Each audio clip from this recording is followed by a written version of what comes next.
I'm still a student. I study pharmacy. My studies on delay right now. To be honest, this is a dream of mine. I thought it was absolutely outstanding. It's a yes. The dish that we're about to show you will determine your fate in the MasterChef Canada kitchen. And just like Cirque du Soleil, this dish hails from Quebec. The dish that you'll be making is tourtière, the crème de la crème of meat-filled pies. I have never worked with game in my life. Tourtière, it's pie related. I can make a pie crust just by feeling the dough, but it's the meat filling that's really bothering me.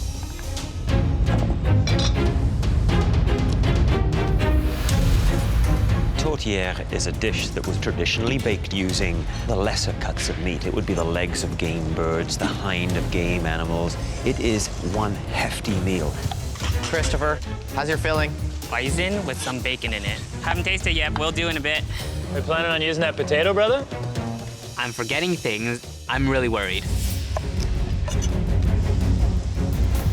The pastry is an important part. This will be a bit of an interesting change because I usually do sweet things. You need to have the right thickness of pastry and try and keep it as crisp on the bottom as possible. If you roll that pastry dough too thick, it's gonna be raw. There's no such a thing as a good-looking raw pie. No. Keep watching my pie. I'm like a paranoid parrot. Very important when they're putting the pies in the oven, they're going in the bottom. And then you're gonna have this basic little convection happening. That heat's gonna wrap around the top, hit the top of the pie, and make that nice and golden brown. 5, 4, 3, 2, 1. Pie out! Hands up! Everything is riding on this tourtière, and I don't know how the filling is inside the pie. So this is a mix of bison meat and applewood smoked bacon. I flavored it with rosemary, sage, thyme, and bay leaf.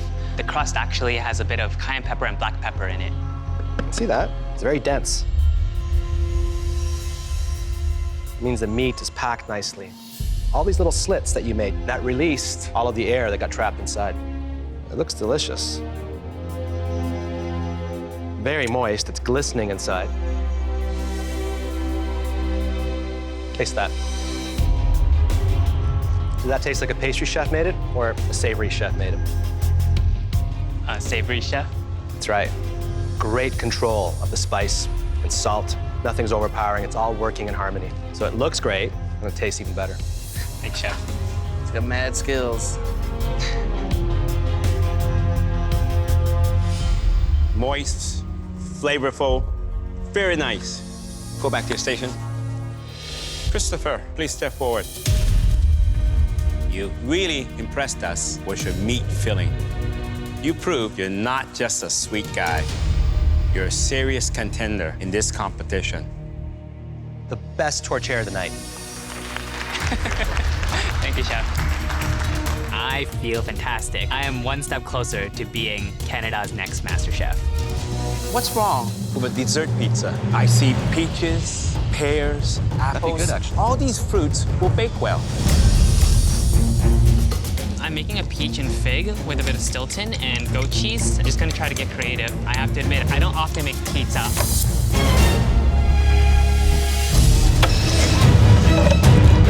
This is pasta, so they make a mistake in any of the steps. It's elimination.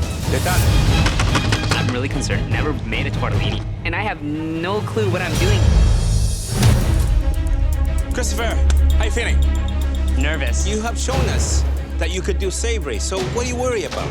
There's a lot of very strong cooks today down here in the kitchen, and I don't know if I can match them.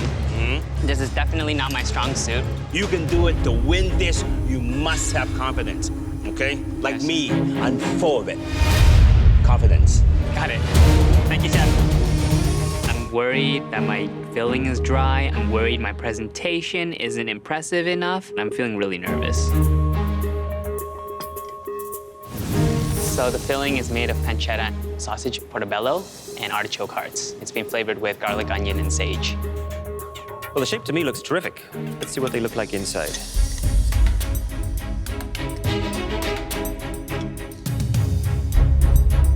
A good amount of filling? You happy with that? Yes.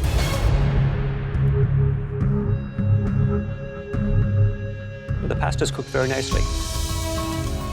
The filling, I find a little subtle, but an interesting combination of ingredients. This is quite good. Thank you.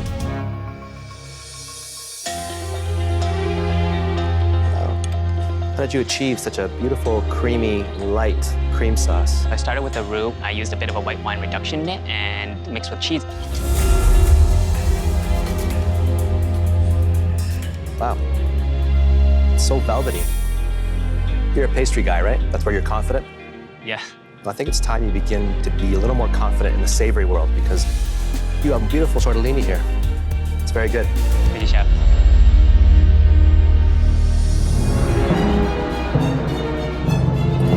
We gave you 60 minutes to create a stunning tortellini dish.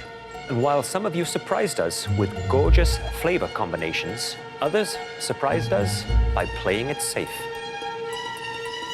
Christopher, please step forward. Well, I have to tell you, your dish was the best tortellini of the night. Good job, mate. Please join the other home cooks in the gallery. Thank you, Chef. Great job. Way to go, Christopher. At the end of the day, he's running this competition.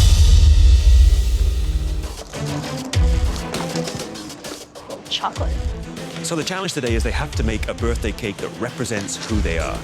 After seeing what's in the specialty pantry, there is no excuses for a boring cake here. Anyone see gold powder? Birthday cakes are what inspired me to start baking. I know with this dish, I'm going to wow the judges. What about Christopher, though? He seemed to be really confident. Very confident. Well, Christopher, you know, the pastry man. I'm making my variation on an opera cake. It is a mixture of chocolate and coffee. It's a cake that I started in high school and has slowly been built up over the years by techniques that I've learned. Hi there, Christopher. Hello, Chef. That's a beautiful technique there. Where did you learn that? Years and years of experience. What else are you going to do now to finish the decoration on this cake? Chocolate curls? And you're tempering the chocolate to get the curls? That's right, because otherwise they won't have big, nice curls. Wow, that's amazing. I'll let you carry on. Thank you, Chef. 1 minute! Oh, no. They don't have much time, actually, at all. I'm going to make this work no matter what. 10, 9, 8, 7, 6, 5, 4, 3, 2, 1. Hands off your cake. The second cake we'd like to see was made with a level of technique and confidence that was nothing short of breathtaking. And that cake belongs to Christopher. Please bring up your cake. This cake really shows off who I was and who I am now. Today, I've done an opera cake, coffee praline buttercream, ganache between the layers, and it's layered all on top of a chocolate sponge.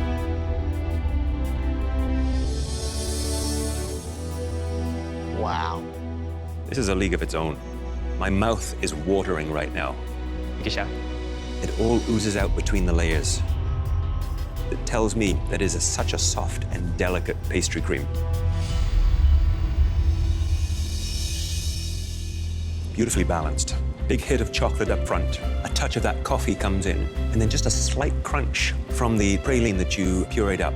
For me, it's best in class. Thank you, Chef. Chocolate hits you, and then the coffee comes, and after that, textures of the hazelnut. Definitely one of the best cakes I've ever had. Thank you, Chef. I'll be happy for you to do my birthday cake. Please stand down the front. 2 cakes stood out, and those cakes belong to Christopher and David. Congratulations. First time in the pantry, so this is what it feels like having power. Congratulations and welcome, Christopher and David, to the MasterChef Canada Pantry. How does it feel to be here? I've been hyping myself up as a dessert guy for so long, so I'm glad to be here. Because of their refined skills, I'm going to pick Christopher. Me? First pick? Welcome to the red team. They know we're doing the candy cakes. He's a mad scientist when it comes to anything baked. Chris, how you looking? Come on in. Christopher is completely in charge of candy cakes. Walnut blue cheese cream. Things are really organized right now. I'm loving my team. Everyone knows exactly what they're doing, and that's what matters. Below deck, Kim and Erwan's ceremony is underway. A love which will encourage you to follow your dreams and to nurture your gifts as you share your inspiring love with the family and friends who gather with you here today. It's 15 minutes to the canapes to serve. Got it. 15 minutes left. Let's do this. This puff pastry, I'm trying to get it caramelized as much as possible. I should just crank this up to max. My puff pastry comes out and it's pale, but we have no time to fix it. How are they? They're good, they're good. This is a blue cheese, walnut, creme fraiche, cream puff filling with a nice caramelized glaze on top. Tastes quite nice. Very nice. Concerned about this? It's messing me. Christopher, don't fill them up too much. That's right, a little less generous on the cheese. It has to be elegant and easy to eat. That's beautiful.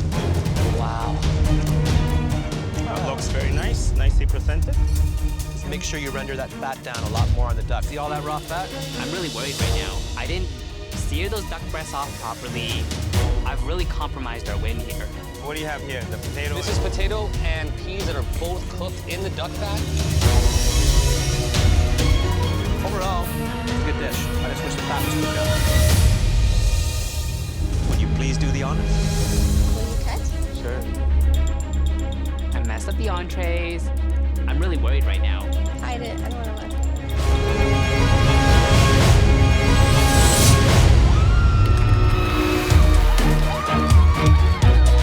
First teen challenge that I've won. This is Michael's basket. I decided to make a snail paella. It has chorizo in it, tomatoes, and it's seafood.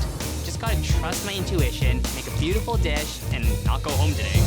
It's reduced nicely, it looks beautiful, it's super colorful, and it smells great. Christopher, will you please bring up your dish? It is snail paella, so there's tomato, coriander, I diced some bell peppers in there, and I just finished it with the diced conches and the periwinkles at the very end because I didn't want to overcook them. You had to get inside Michael's head to create this particular dish. How was that? I realized that sometimes you just have to rely on your sense and your intuition and just taste your way through it. And if you believe it's delicious, then you'll make a delicious dish.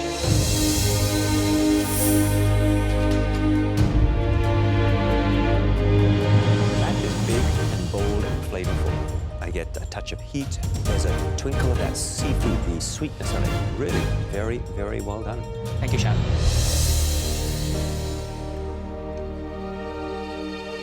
This is a paella that I can eat over and over and over again.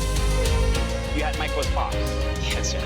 I mean, he laid the blueprint for this dish. I think you may have to thank Michael by buying him a beer. Well done. Thank you, Chef.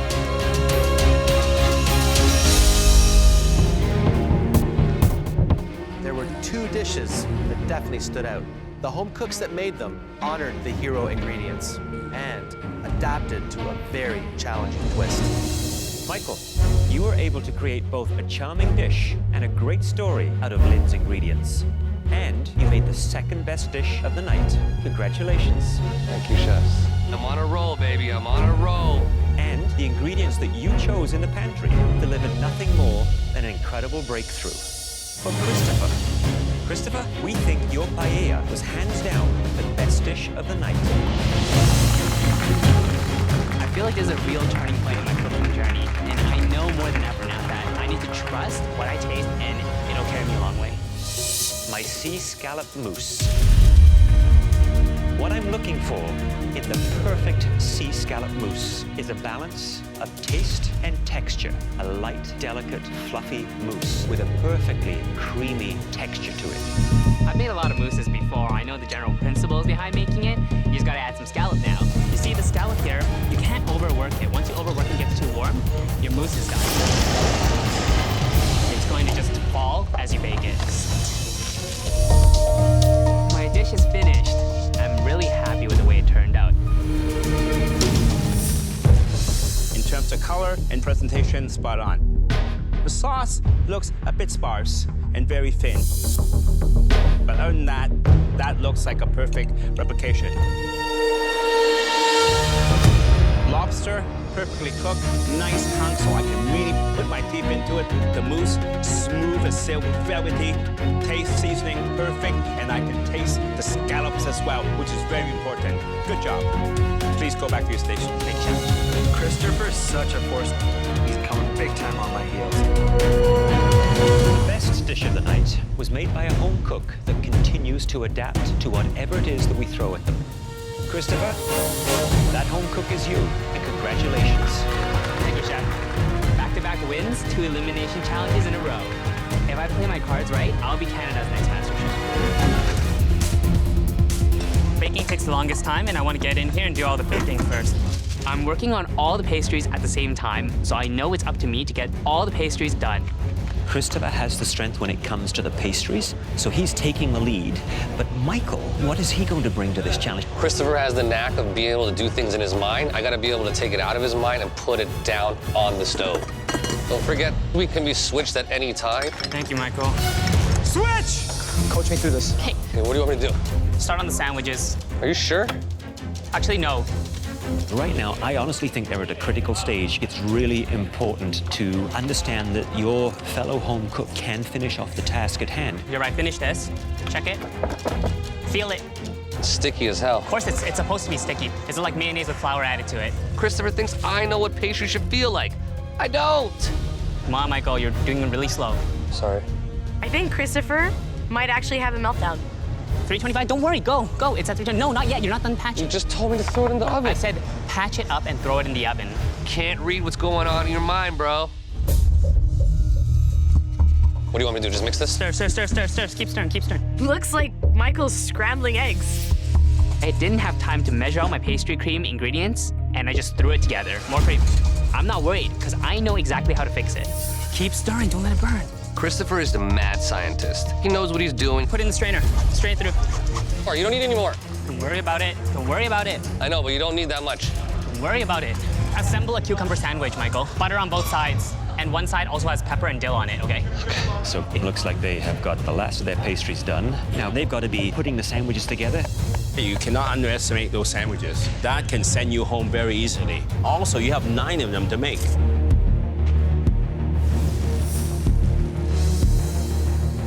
So, you managed to get everything on the plate with varying degrees of success. Raspberry tart.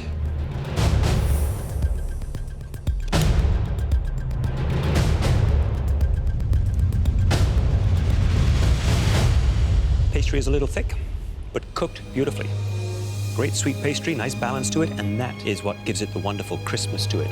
And I'm very surprised at how you salvaged the pastry cream. It looked awful.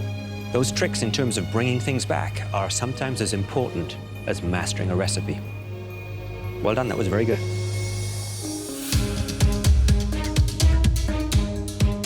A profiterole needs to have cream inside of it and a beautiful, thin exterior that holds everything together. Who made these profiteroles? I made the pâte choux, and Michael piped them. Teamwork. That's a beautiful thing.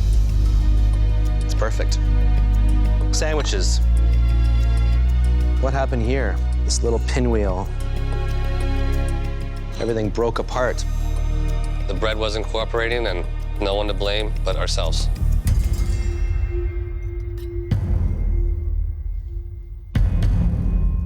That's pretty dry.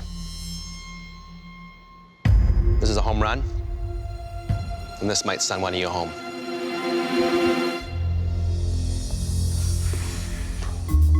I'm so angry at myself. The tea tray was my responsibility.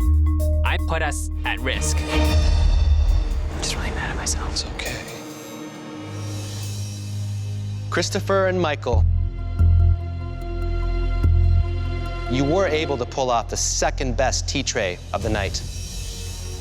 Congratulations, Christopher and Michael. You will join Lynn and Cody in the top 6. For this challenge, you will be cooking and plating 4 of Canoe's signature dishes for Michael's most valued customers. During the service, we'll get their feedback, but in the end, Michael, Alvin, and I will decide the winning team. At the end of this challenge, the weakest team we'll face the dreaded pressure test. This challenge isn't just about saving your team from the pressure test. It's about honoring this restaurant and my reputation. Chef Michael has trusted us with his kitchen and his clients today. There's no room for error. Okay, can I get those soup up for these 2 crabs here, please? Let's get a few of these up. Coming up, Chef. Cody, that soup, there's too much oil on top of it. I will not accept that. Our food items are not coming together properly. Okay, help him on the soup. Feeling a bit scared that we're gonna fall behind in service. Soup behind you, Cody. More soup behind you. Thank you. Come on, Cody. Don't keep me waiting here. Oh, here we are, Chef. Service. Let's go. So we got 2 crab and 2 soup. All right, your first check is out there, blue team. Keep it up. Let's calm down, collect ourselves, and do this thing, okay, brother? We got this. We got this. We have to get it right. Blue team. Yes, Chef. 2 salmon, 2 steak. Yes, Chef. Yeah, everything piping hot, eh, guys? Everything nice and hot. There's a lot of pressure. A single mistake can send us out of control. You ready with the salmon? Hold your horses. I'm just putting garnishes here. Don't worry. Both teams did an outstanding job, but one displayed slightly more consistency and cooperation.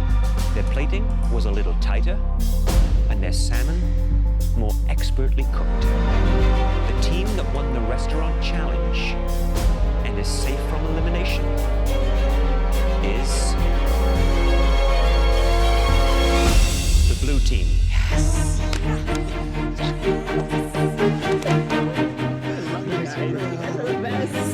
So Lynn, who gets the meat grinder? I'm giving this meat grinder to the best pastry chef in the kitchen. I'd like to see him make a cake with the meat grinder. Christopher. I have never used a meat grinder in my life. It looks like a medieval torture device. You know, this is a fascinating elimination challenge because instead of being inspired by ingredients, they're being inspired by equipment. A piece of equipment forces you to think outside the box. You've got to make that dish exciting, fresh, and innovative. This is really nerve-wracking. I'm gonna have to bring out a restaurant quality dish with something that I've never worked with, but I'm gonna give it my best. I am making a traditional Hawaiian loco moco. It's basically a patty, gravy, and a fried egg on top of a bed of rice. I'm not ready to go home yet. I'm trying to elevate the loco moco today, so I'm gonna put some deep fried onion rings on top of it and quail egg. Christopher, how are you doing? I've seen better days. How do you feel about getting the meat grinder from Lynn? Definitely not the worst of the choices. I would prefer a pressure cooker. What's the dish you're creating? A little bit of a twist on a Hawaiian loco moco. It's kind of like a patty on rice. I'm just gonna fry it in a pan. All right, well, I'll let you carry on. Keep an eye on the clock and make sure you taste everything. Yeah, chef. My quail eggs are not coming out nice and round. Cooking a quail egg is actually more difficult than I thought. This egg on the burner. I need to make another one. I'm feeling a ton of pressure in the kitchen.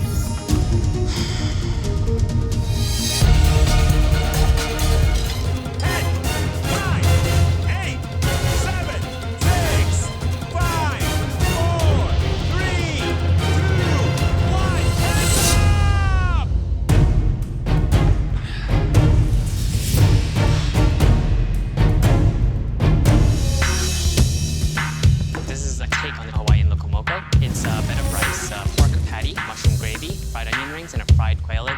On the other side is a baked pineapple and a goat cheese salad. I must admit, I never had this dish before. I've been to Hawaii, but unfortunately, I wasn't eating this dish. So is this something that you picked up when you were in Hawaii? I've never actually been. This is something that I saw online once and I wanted to try at home. I've used a type of marinade that I use for pork, garlic, and Chinese fire spice.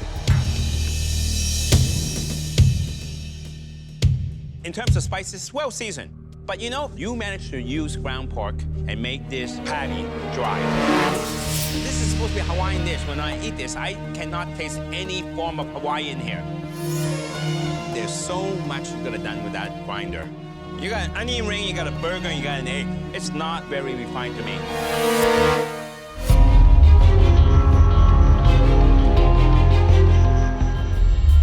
That actually has some good flavor. Thank you, Chef. Way to agree with Alvin, it's on the dry side. A little more fat incorporated into the meat would have elevated it. Rice, it's a bit bland. You are the only Chinese dude I know that is challenged by rice. Yes, chef. But overall, at this stage of the competition, you have to deliver much, much better. Please go back to your station. 2 dishes did not meet the standard we expect from the top 5 in MasterChef Canada. I am not feeling good at all. Christopher, you tried to make the best of the situation. Unfortunately, your dish lacked the sophistication that we look for at this point in the competition. I know I've messed up, but I want to stay in the game. I want to get to #1. Tonight, you both serve dishes that failed to reflect how far you have come in this competition. Fortunately, for one of you, your dish was just good enough to save you from elimination. Cody, please step forward. The dish that was just good enough belonged to you. You're safe. Please go back to your station. Christopher, you came to MasterChef Canada with your extraordinary pastry skills, and you surprised everyone, including yourself, when you served up extraordinary savory dishes as well. But pastry remains your passion. And you have a gift we hope that you pursue, because we would like to visit your pastry shop one day. Please come up and say goodbye. I would not trade this experience for the world. It was one hell of a ride. I've come so far. I've learned that I gotta trust my instincts, and I became more confident with my food. This is a league of its own. This is a paella that I can eat over and over again.